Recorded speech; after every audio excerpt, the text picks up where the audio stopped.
Whenever we finish a project, we do a lot of soul searching. A lot of reference got kicked around.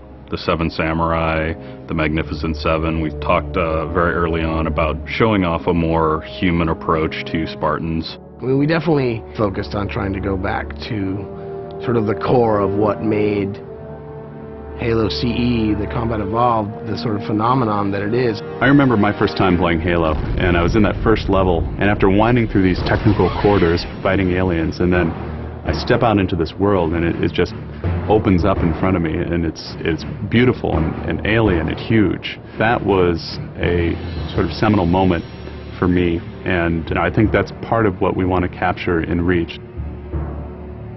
Something that was core to the game at the beginning was that sense of wonder and exploration.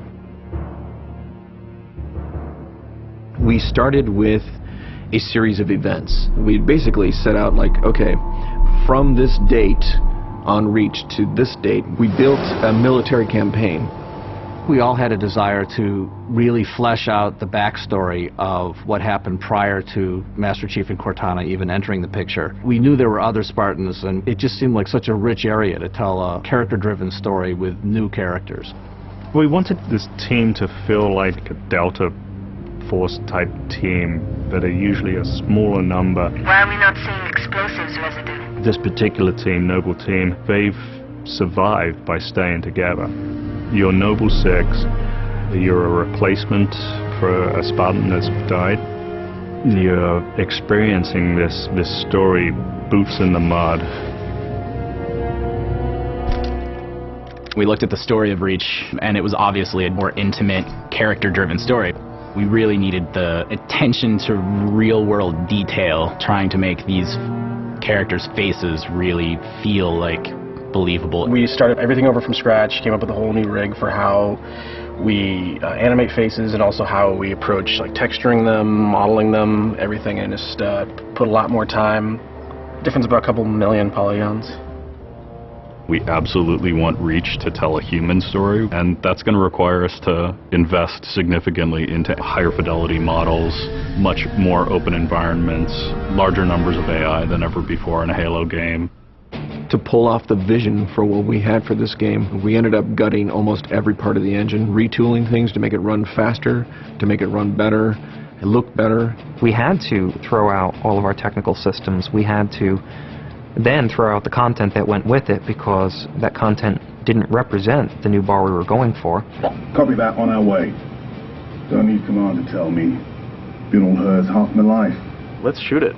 We've got a great team of guys, and they could take motion capture and they could make the poses way more dynamic, way more expressive. Those changes bring out the life, they bring out the style of our characters. We had probably 4 times the amount of polygons to play with this time around, which gave us a lot more freedom and creativity in what we wanted to achieve. When you look at total engineers that are actually putting code that are actually affecting this game, I mean, it's massive, 30 plus guys. It's crazy.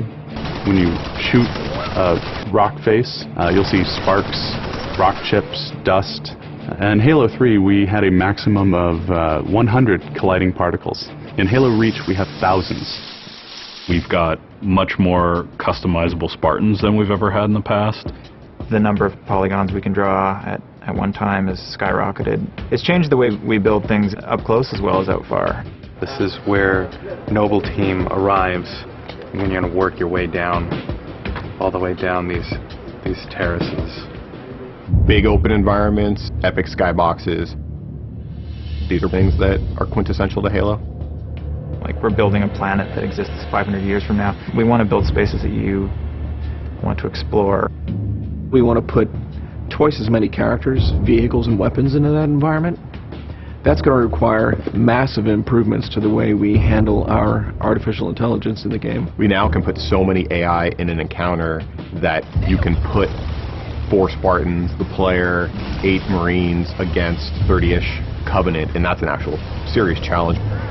Bringing the elites back was something that was really a true joy for us because they're such an awesome character to fight.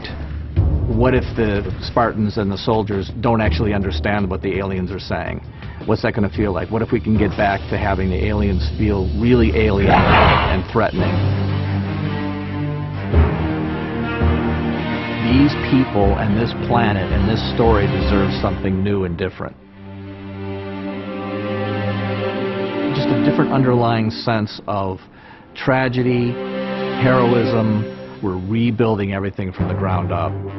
You have to walk this very fine balance. We want to add new things, but we don't want to rough up anybody's baby. I mean, that's the whole thing about the crazy sausage that is Bungie's Halo Reach ODST universe, is that we've sort of developed this gameplay that every person sort of has the different things about it that they like, and I still think that we still struggle to figure out exactly what, you know, like what can we add or remove without pissing off certain people in the population. We looked at the Halo 3 assault rifle, and it really does feel kind of dated. It fit the tech then, but now we have all of these new polygons to play with. We went to a lot of trouble to sort of ground the weapons and the vehicles more in this sort of more real, more gritty world. We refined a lot of the weapons to push them into their particular role, and that role is defined a lot by range and the range of combat that you're going to play. For instance, the DMR, which is a sort of medium to long range suppression marksman rifle. It's going to be a sandbox game. It's not going to be a carefully scripted game where every movement of the AI is controlled by a mission designer. It's much broader than that. It allows the player to deal with encounters in their own specific way.